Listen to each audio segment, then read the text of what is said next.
Iniciamos este segmento con ese sonidito que ustedes escuchan por ahí, la sirena de fondo que nos anuncia que son las 8 menos 15 minutos. Le da tiempo a usted salir de su casa para llegar al trabajo si se encuentra en el casco urbano, claro está. Señores, tenemos a nuestro invitado, Améric Sánchez, quien nos orienta en términos económicos, finanzas, pero hoy, además de algunas preguntitas que le tengo por ahí, es obligatorio hablar de un tema nacional, como el discurso del presidente Luis Abinader ayer. Buenos días, Améric. Muy buenos días, Mimelfi, buenos días, Yadira, buenos días a nuestro municipio de Constanza, a Tiber y la Sabina también. Sí. Bueno, ¿por qué y todo no el país. al mundo? Exacto. Porque ya como estamos conectados a diferentes plataformas. Buenos días a todos. Nada, hoy estamos aquí para conversar con tantos temas que hay que afectan el desenvolvimiento, la vida económica del país, no solo de Constanza, pero un reflejo de aquí es un reflejo también a nivel nacional, porque pasa casi lo mismo en toda parte. Y bueno, no sé por dónde tú quieras comenzar. Yo tengo tantos tiros de tirar que no sé. Bueno, tenemos una economía estable, según lo que el presidente Luis Abinader, y no solamente en el discurso, sino que en los últimos tiempos, incluso los mismos economistas hablan de que tenemos una economía estable a nivel de Latinoamérica. Mira, yo me tomé un ratito, no a verlo, sino a leer el discurso, porque ya yo lo tenía antes, sabes que esos discursos Claro, lo redactan mucho antes, y son de dominio público, antes incluso de él hablar.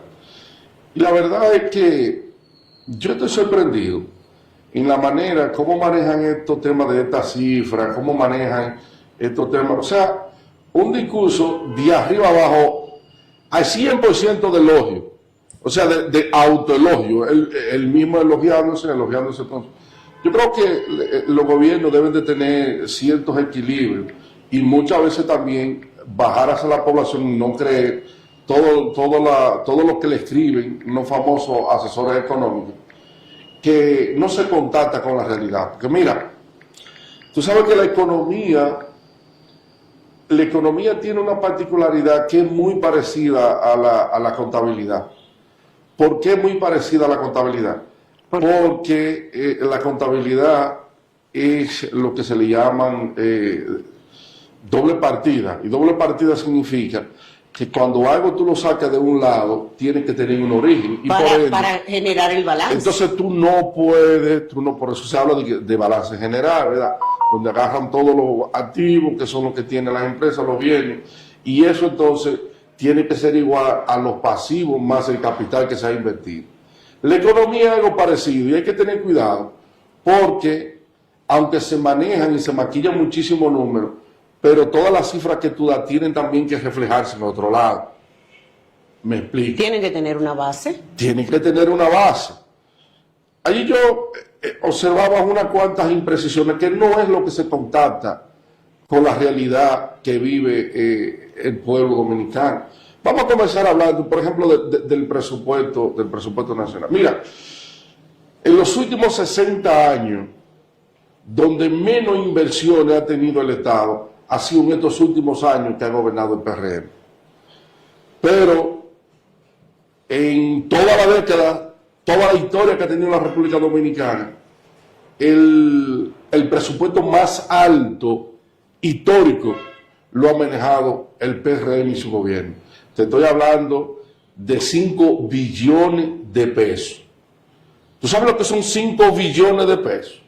5 billones, estamos hablando de 5.000 millones de millones. Eso no es pajaco.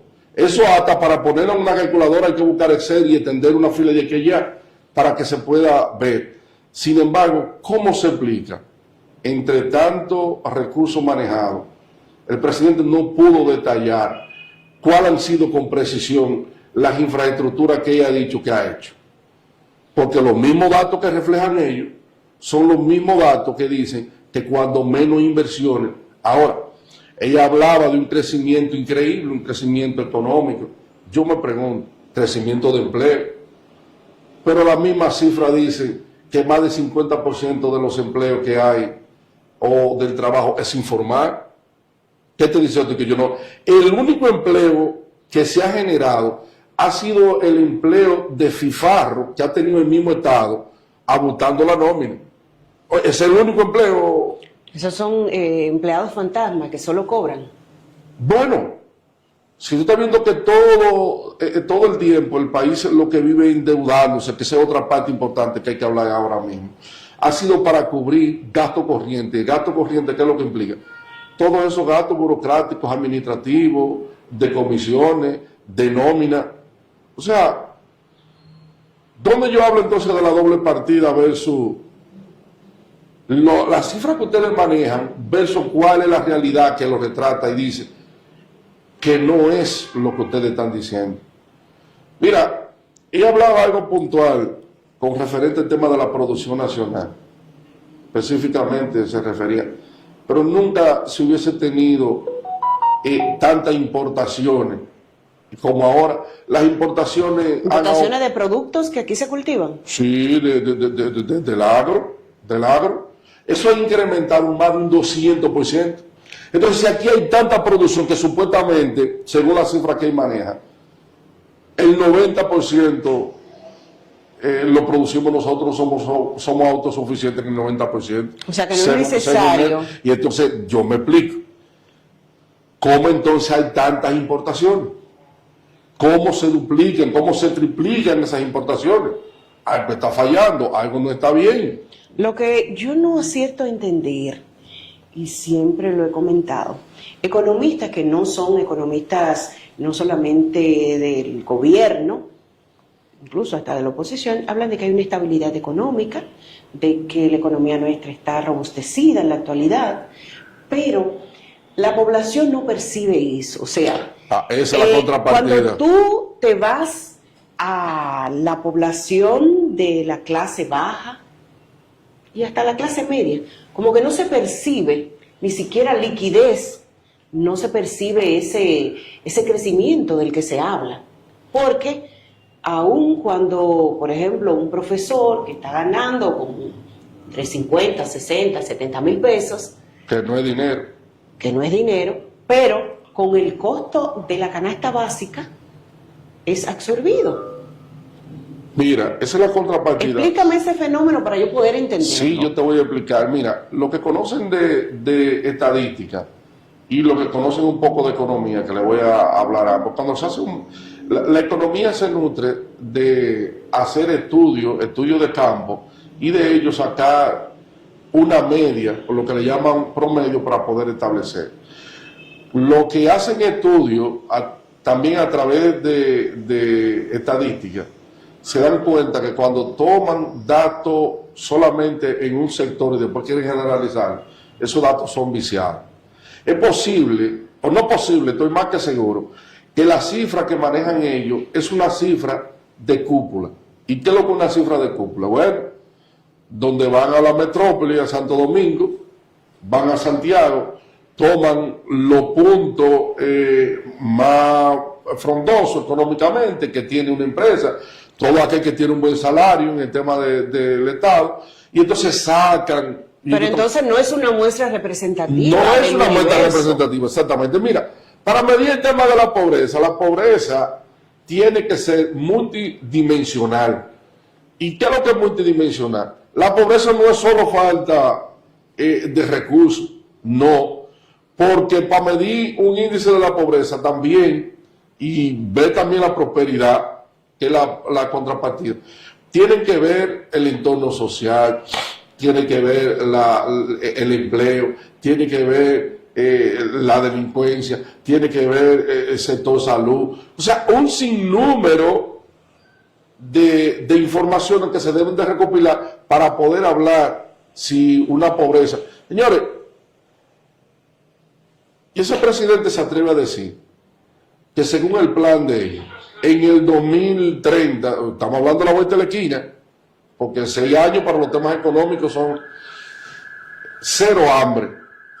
Bueno, ¿será que van a matar todo el que pasa hambre? A ese ritmo que van, van a matar todo el que pasa hambre. ¿Sabe Porque- que a mí me ha llamado la atención cuando los parámetros que toman en cuenta para decir que X cantidad de personas salieron de la pobreza es que la persona coma una vez al día? Bueno, Eso no es posible.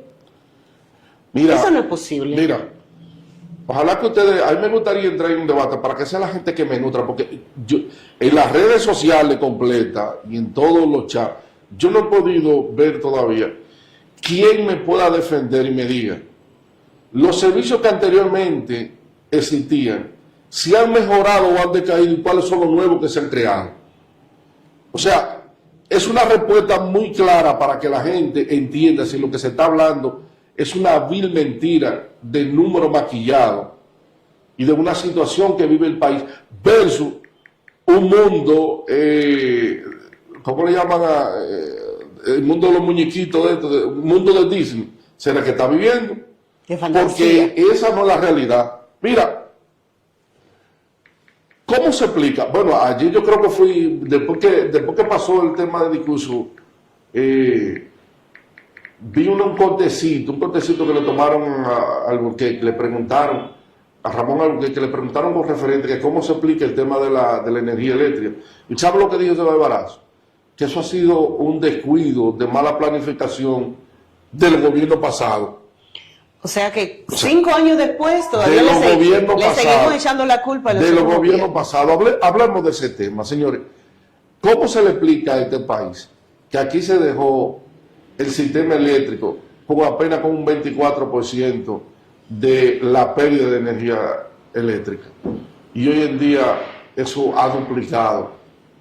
Pero eso, Hoy no- los apagones eso están... es una deficiencia de las comercializadoras, de las oficinas comerciales Es que es un sistema completo. que tienen la obligación de cobrar porque las generadoras siguen produciendo. Sí, pero un sistema completo, te recuerdo. Te recuerdo que tú no puedes medir un vehículo, pues si le falta una bujía, no, es el vehículo, porque al final, si te quedaste, fue el vehículo que te Exacto. dejó. Entonces, ¿qué implica? Tiene que haber una sincronía entre generadora, los transmisores, que son los que transmiten el tema de las redes, así como también quienes recaudan los benditos fondos, porque son tres partes. Ahora, cada una de ellas tiene que jugar su rol, y eso implica que ellos se acostaron a dormir, porque vieron el sistema eléctrico de que las 24 horas estaba funcionando en todos los lados. Ya aquí no había problema. Aquí no había problema con el tema de luz. Y si ustedes quieren ver, pregúntenle a los que instalan inversores, que todo el mundo estaba desinstalando inversores, incluso se le dañaron hasta la batería porque Sí, ya no lo es utilizaban. Yo nunca quise desconectarlo por el miedo a que se me dañara, pero no porque se fuera la luz. Entonces, ustedes Ahora, me si, preguntan... si comparamos a Miorix con el resto del país, nosotros no estamos padeciendo esos apagones No, en la actualidad. ahí es que voy, Y eso ahí es- es que voy. Nosotros aquí no lo estamos sintiendo porque el tema es selectivo. Y al ser selectivo, bueno, quizás ellos se van a los sectores que menos están pagando. Me imagino yo. Pero del abanico, es más, de Tireo para allá. Porque Tireo también está pasando una situación. A Tireo le están dando funda con el tema Ya. de los apagones. Pero del abanico para allá, señores, ahí se meten 3, 4 horas y hasta un día completo, ya programado. O sea que el tema va en serio. Entonces, ¿a qué obedece eso? Falta de planificación de Dios, señores, pero Señor director, yo no sé si los otros días trajeron, ellos no habían medidores en el país. no tenían ellos había, no medidores. había. ¿Cómo se había. explica? ¿Cómo se explica? Tanto que satanizaron ellos el tema de la planta Punta Catalina. Y si no hubiese sido por Punta Catalina, esto estuviera pagado por completo. Pero lo reconocen eso. Ah, lo reconocen a media. Entonces, el sistema eléctrico es algo que no puede pararse, tiene que ser todos los días innovador. Todos los días hay que estar cambiando redes, todos los días hay que estar invirtiendo. ¿Por qué? Porque son equipos, específicamente los de generación, que esos equipos se deprecian por el uso, por el desgaste continuo que tienen, y por ende las inversiones nunca pueden parar. Pero tú revisa, mi Melfi, cuál ha sido la inversión que se ha hecho en el sector eléctrico, y es cero. Al contrario, se han descuidado tanto que la pérdida, o sea, una cosa exorbitante. No tiene razón, no tiene razón. Y están vendiendo un discurso que Dios lo bendiga, pero no es la realidad. Entonces, desde tu punto de vista, o sea, de todos los aspectos, entre ellos el económico, de lo que se trató en el discurso del presidente Abinader, es solo fantasía. No me gustaría que se vea como que tu análisis tiene que ver con un asunto político. ¿Qué hubo de bueno en el discurso de Abinader? ¿Qué tú entiendes que se pueda resaltar positivamente y que es real? Mira, de bueno yo no veo nada. Yo no quiero que lo vean como... No. Yo te voy a decir por qué yo no veo nada. No hay luces, solo sombras. No. Porque es la misma demagogia. Y no quiero que vean este tema como un tema político. Miren, para que un problema se resuelva, lo primero que tiene que haber es reconocer. Reconociendo un problema, se tiene 50% resuelto. Y en la actitud que se le observa al gobierno es que todo está resuelto. Y si todo está resuelto, si esto es un paraíso como se está vendiendo, no hay intención de que se resuelva nada. Entonces, lamentablemente no veo nada bueno, porque aquí se está presentando la maravilla de lo que no es. ¿Cómo se explica tanto endeudamiento? ¿Cómo se explica la cantidad de recaudaciones? Y déjame decirte una cosa, nuestro análisis no viene, mi Memphis, por un tema político, viene de realidad.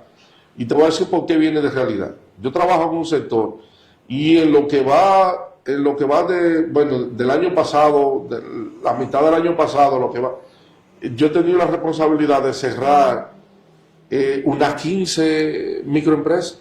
Aquí en Constanza. Cerrar, sí. Porque quebraron, porque se ha impactado con la carestía de los insumos. Porque no le dan sus ingresos para enfrentar la cantidad de problemas que representa un país.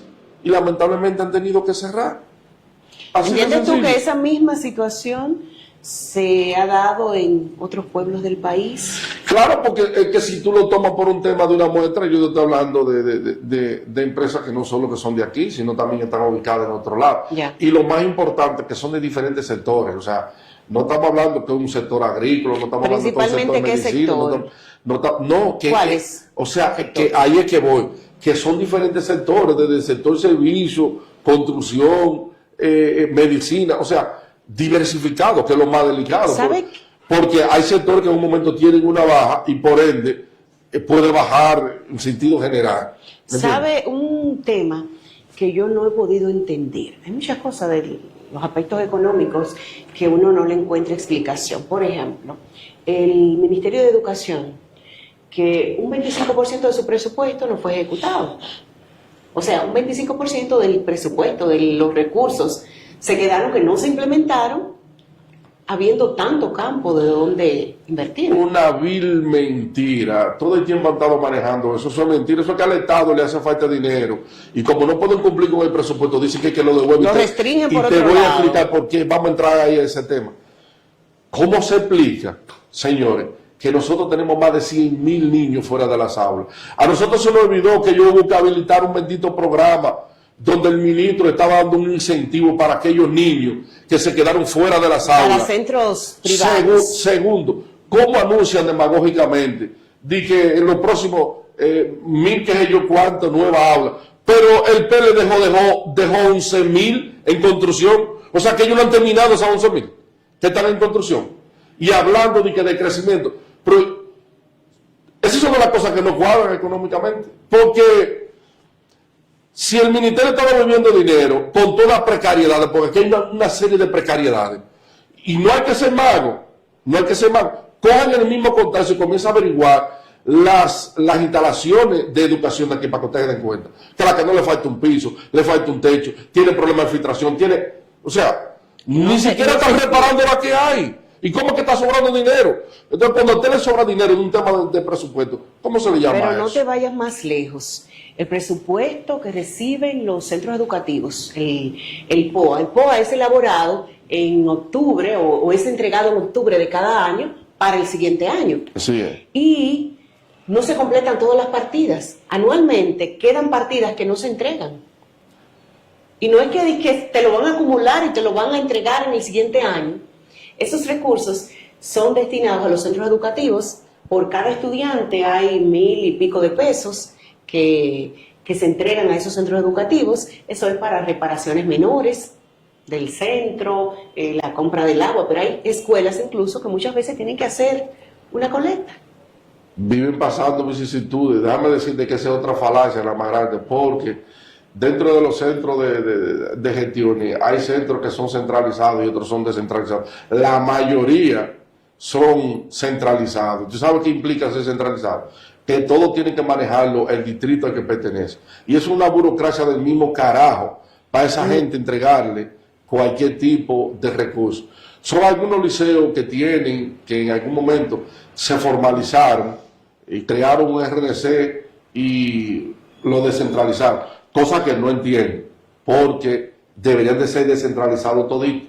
Yo tenía entendido que eran todos descentralizados. No, hombre, ¿qué es lo que va a hacer? No, cada vez que tú ves un centro educativo que dice que hay que llevar una cotización para ello, entonces someterla, eso implica que los recursos, aunque ellos lo tienen asignados, tienen que llevarlo a los distritos. Esos recursos ellos no lo podrán tener en papeles. Sí, es cierto. En papeles. Eso pasa. Sin embargo, los que son descentralizados reciben los fondos propios. Eso se lo deposita el mismo ministerio. Pero de lo que yo te estoy hablando es del descentralizado. Porque yo incluso soy parte de la Junta Descentralizada. Y en el pasado, 4 años atrás, que también formé parte de ella, los recursos no llegaban. De 3 partidas que ellos los dividían para anualmente, quizás llegaban 2 y una quedaba pendiente siempre. Entonces, esos recursos son los que se distribuyen entre los centros educativos.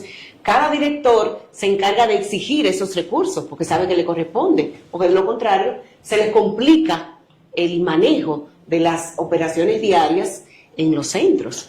Pero mira, dentro de ese manejo, yo formo parte también de un centro de eso, descentralizado. Y mira, parte de esos manejos, que por cierto, el manual que ellos tienen es un manual de operatividad, que a veces yo lo considero como medio extraño, porque esos recursos vienen específicamente para punto focal. Sin embargo, aquí hay escuelas que teniendo los benditos recursos tienen una gotera y no la pueden tapar. Porque clasifican, son para, y teniendo los recursos. Sí. Y eso no puede ser. Nosotros en un centro aquí de esos descentralizados nos empantalonamos y hacía falta y suerte a Dios que el director que estaba ahí en ese momento es un director con mucha capacidad y muchos pantalones, y dijo: si nosotros no hacemos esto, el próximo año no teníamos cómo entrar aquí los estudiantes. Se solicita al Ministerio de Educación y nunca tienen tiempo para reparar ni nunca tienen tiempo para construir una nueva aula. ¿Saben lo que hicimos nosotros? Nosotros, a guerra limpia, construyanlo con los fondos y tíreselo al Consejo, que vengan a pelear con nosotros.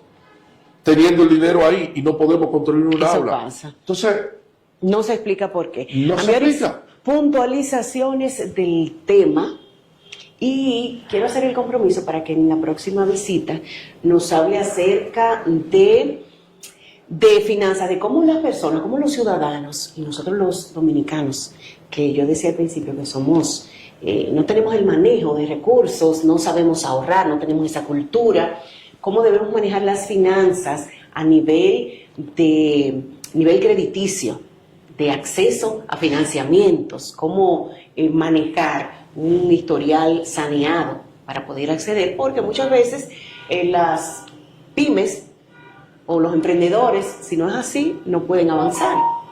Entonces, de eso quiero que hablemos en tu próxima visita. Puntualizaciones del tema de hoy. Bueno, para culminar con ese tema, pues sí nos vamos a comprometer a traer, porque hay que tratarlo por varias partes, ¿no? Las finanzas tan amplias, pues sí nos comprometemos a eso. Puntualización, bueno, ya para finalizar, la parte se habló de un tema de un salario ahí, el aumento de un salario, que también una demagogia. ¿Por qué una demagogia? Porque solamente lo que quieren es pedir una cifra. ¿Cuál es la cifra? Que se aumentó un 20%. Un 20%. Pero ¿cuándo el 20%? A un 12% ahora, y un 8 el próximo año, entonces ese aumento no es de este año. O sea, yo no sé cómo es que la gente se deja como marear tanto solamente porque quiere escuchar. Es una demagogia. Un 12% para este año considero que no es, para cómo está la canasta básica, no es fácil para una familia. Solamente lo saben ustedes, la madre, que son las que paran comprando y eso. Y se dan cuenta que ya un salario 30, 40 mil, 50 mil pesos, ni 60 mil para una persona que pague casa, que no tenga casa, es un problema. De manera que, puntualizando, no se dejen llevar sabe lo que yo diga, pueblo, hay que analizar y siempre busque la segunda partida de la primera que a usted le presenta. Usted no tiene que ser contador ni tiene que ser economista para usted entender si cuando una cifra se la están presentando, revela lo que usted está viviendo. Y esa es la segunda partida. Tenemos que ser críticos, tenemos que ser analíticos y no dejarnos llevar de tanta vil mentira que viven constantemente metiéndonos en la cabeza simplemente para que los números se vean bonitos. Ese no es el país que queremos. Cada 27 de febrero debe de existir una renovación de pensamiento y darle una ojeada a los compromisos que se compromete un gobernante para ver cuáles son las tareas pendientes que hay. Sin embargo, cuando esa tarea se le pasa un checklist y todo está bien, eso significa que no hay ni la mínima intención de resolver nada, porque donde todo está bien no hay nada que hacer. No hay nada que buscar tampoco. Muchísimas gracias, Ambiorix. La invitación, pues, para que la próxima semana vuelvas por acá y podamos tratar estos temas tan interesantes, que nos orientan y nos dan una luz de qué está sucediendo a nivel global, en términos económicos, pero también a nivel local, porque afecta, todas las incidencias globales afectan de manera directa lo local. Nosotros vamos a pausa.